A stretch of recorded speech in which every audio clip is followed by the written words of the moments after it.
Italian Wine Podcast. Chin Chin with Italian wine people.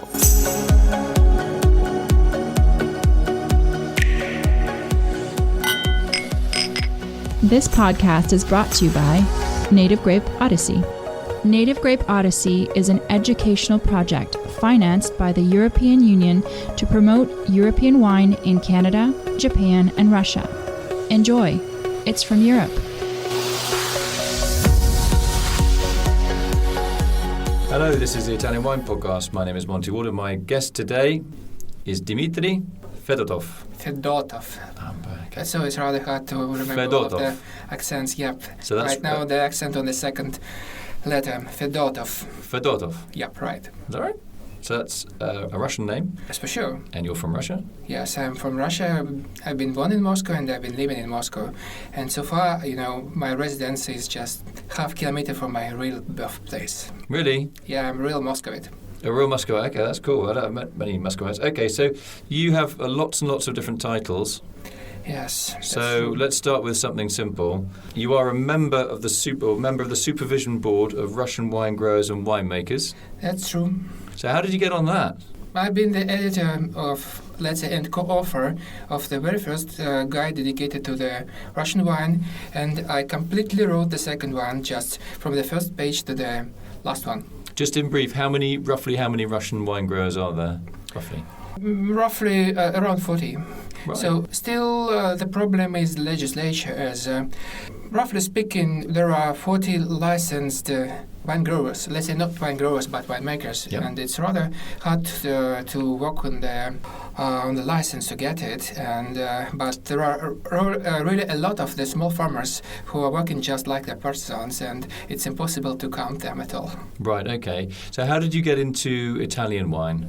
So naturally, I would say, I wouldn't say that I'm focused, but Italy is promoting its culture, its wine, much more actively than other countries. So I'm deeply involved in the Italian wine and Italian cuisine. So what does that mean when you say you're dealing? What are you doing? Are you writing articles? Are you giving it wine education to Russians I would say about both. Italian wine? For sure, I writing a lot. I'm working as a presenter. I'm able to cover from the smallest private tasting up to the exhibition. So just recently, I ran 3 master classes in St. Petersburg during the Gambero Rosso road show, and 2 during the Trebekiri Moscow as well. So you're any doing like kind of event, so plus education in the sommelier school.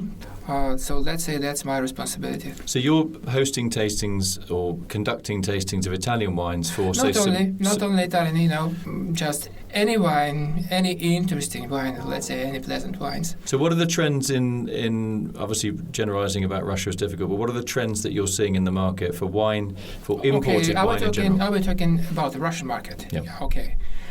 So I would say there are some common trends. We share those trends with the entire Europe. This trend for the low alcohol, so elegant wines, so not, I would say, screaming wines, so gentle and delicate. Not really oaky, heavy. Oh, no. We will leave all of the kind of stuff for America.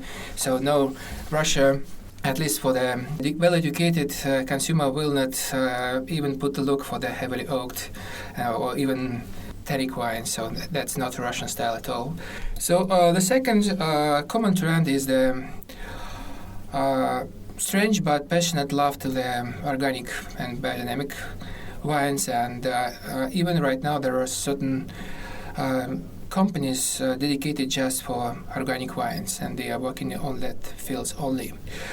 So and then, we invented our own passions. So the biggest trend, or let's say the biggest noticeable difference between this year and the last one was real love for the method ancestral wines. So all of that pet nuts went from all over the world, from Prosecco up to the wines from Loire Valley. So they are very popular right now. The sparkling wine. Yeah, I mean. But do they like the sparkling wines with a bit of yeast in the bottom? Yeah. Yeah. That's right. Slightly cloudy right. ones. So like this kind of natural winemaking style is. I wouldn't say it's natural. Of course, when you're leaving the yeast in the bottle, you should be natural. But I wouldn't say that it has a certain 100% correlation. Okay. What about Russian wine growers? Do they think about planting Italian grape varieties, or was the climate not favourable enough? The climate is too hot, I would say. Really? So, yeah, I think that the biggest problem is the heat and, again, the frost in the wintertime. So very continental climate. Yeah, it's very continental climate. You have to select some varieties which are still frost resistant, because sometimes you are able to find out the wrong varieties which are not resistant at all. And there is a certain phenomenon even in the Black Sea coast, which is quite warm region, a kind of the ice rains, when actually it's rain, but during the negative temperature, and the water turns to ice immediately, and so it gives a dramatical effect to the yields and to the plants as well. Yeah, winter freeze as well. Yeah. Okay, so how much time do you spend in Italy? That really depends, but I think that 30 to 40 days per year, sometimes even more. Okay, and what are your favourite regions to visit? Regions. I wouldn't say I have some, let's say, favourable regions. I really love Toscana, I really love Veneto and Friuli Venezia Giulia. I would say they are the most visited for me, but I've been just in every part of the country, probably except Sardinia. Never before I've been on that island, and I haven't yet visited Valle d'Aosta as well. What do you think Russian wine growers could learn from Italy in terms of wine culture? Respect to the results of their labor. That's the answer, definitely. Okay. All right. What else? I would say they have to learn also proper relations between the governmental body who control the winemaker and actually themselves.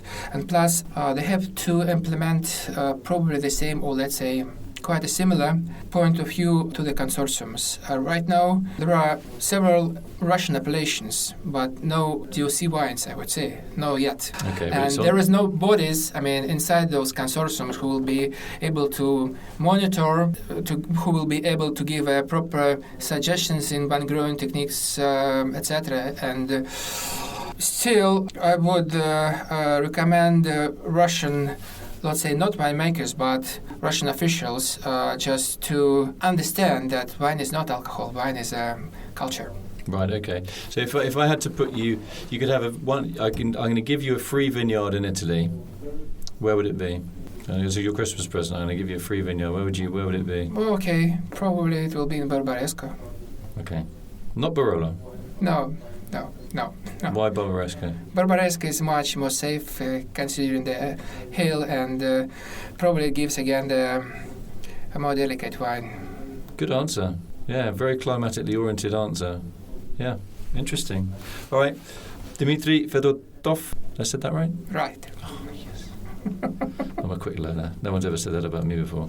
So I want to say thanks for coming in today on the Italian Wine Podcast and giving us a little insight into Russia and into your burgeoning career. Thank